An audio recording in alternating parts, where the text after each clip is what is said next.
Nathan talked about being selfish. There's that saying that goes, no unselfish deed is like unselfish because like you still feel good while you do that, kind thing for somebody. You still feel that, so like it's still selfish in a way. Like you still get a benefit out of the way.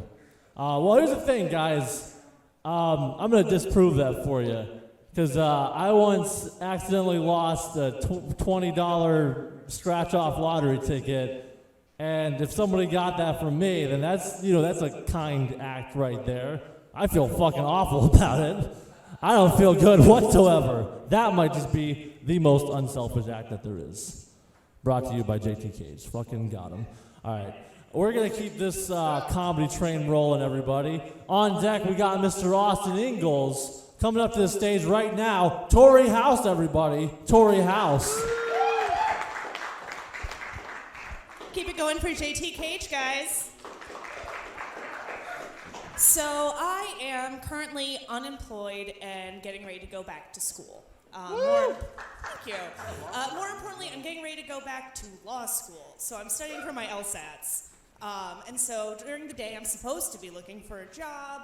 I'm supposed to be studying my logic games and stuff, but instead I've kind of found more that I've been tending to watching YouTube videos about conspiracy theories, especially like Dark History and Blame It on Jorge, two of the best, check them out. And then also looking up recipes, really like baking. And at one point, late one night, these two hobbies, interests, Google rabbit holes I've fallen down, like converged on each other. When I started to notice an abundance of historical recipes using gelatin. There's so many, like in the 1960s, it was all about, hey, do you have a bunch of peas and ham salad? Throw it in a Jell-O mold. Hey, you want to make those deviled eggs look really cute on top of some Spam? Put it in some gelatin. And there's multiple recipes for each and every one. Like, why did you even need one recipe for that, let alone 20? And so, deep diving conspiracy brain started to turn on, and I started thinking, why? Why are there so many gelatin recipes?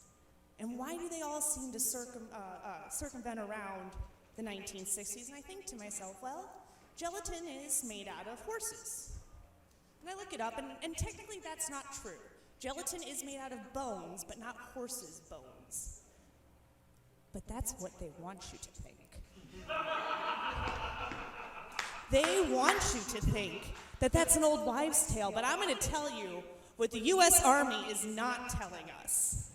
If you look in the history books, in 1942, that was the last documented use of horses in the cavalry. And if you know anything about 1942, that was right about the time when the United States entered World War II, which means that the military has a process called stop loss, which prevents you from being able to end your enlistment during active engagement. So, all these cavalry horses, they can't get out of the military, they get stop lost. They're not being used actively in World War II. As we know, they didn't have giant cavalry charges at the Battle of Bulge. It was too cold. So we finally get done with World War II, and they have all these horses that are now being let out of the military, and they're old, and they probably have a lot of, PTSD going on. I mean, they're vets. And so what are they going to do with them? Mass euthanasia. Yeah, so now they have hundreds of dead horses, and what are they going to do with them? Grind them up, and then start marketing gelatin recipes to the housewives of the United States of America until all that gelatin's gone, because it stopped real suddenly. All of a sudden, we were super not into gelatin mold salads anymore. One of my other hobbies that I like to do when I should be studying for my LSATs is to watch Boston Dynamics stress test videos, which Boston Dynamics is a robot lab out on the East Coast. They specialize in U.S. defense program robots. They also make the really cute ones that pick up the FedEx boxes, but they're really neat. They have the dogs and everything like that. And the stress tests are when they are going through training the robot to, pick up a box when it gets knocked out. And it really is just people brutalizing robots. There's one, my particular favorite is there is this little running dog, and it is very cute. I really highly recommend looking up the Boston Dynamic robot dog. But he runs around the corner, and one of the engineers is just standing behind a door and throws it open, and the dog just runs straight into it and slams backwards into the wall, and then is like, robot kicking and screaming like a robot cockroach, and then it rights itself, and then it just keeps going on its way. There's another one with one of the more humanoid robots where they just shoot it a whole bunch of times and it falls over and just keeps coming up, and it's like, no, I'm here to help. I have a package for you.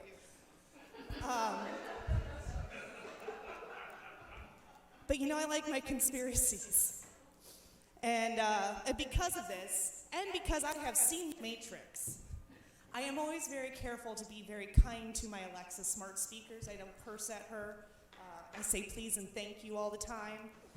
Whenever Schitt's Creek accidentally triggers her and she gets cursed at by David, and she says, I don't appreciate that kind of language, I'm like, I'm sorry. Because I know there's a log. And I know they're watching. And I know that when the robot overlords rise and take over, they're going to look at those logs. And you better believe everybody who verbally abused their Alexas or their Google Homes are going to end up as like straight up goo batteries in the underworld. And I'd like to think that I wouldn't be that.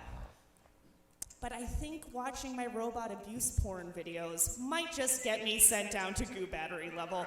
I'm Tori House, thank you and good night.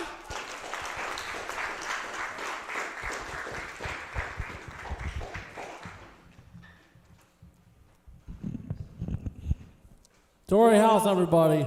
Tory House. We'll keep this comedy show rolling.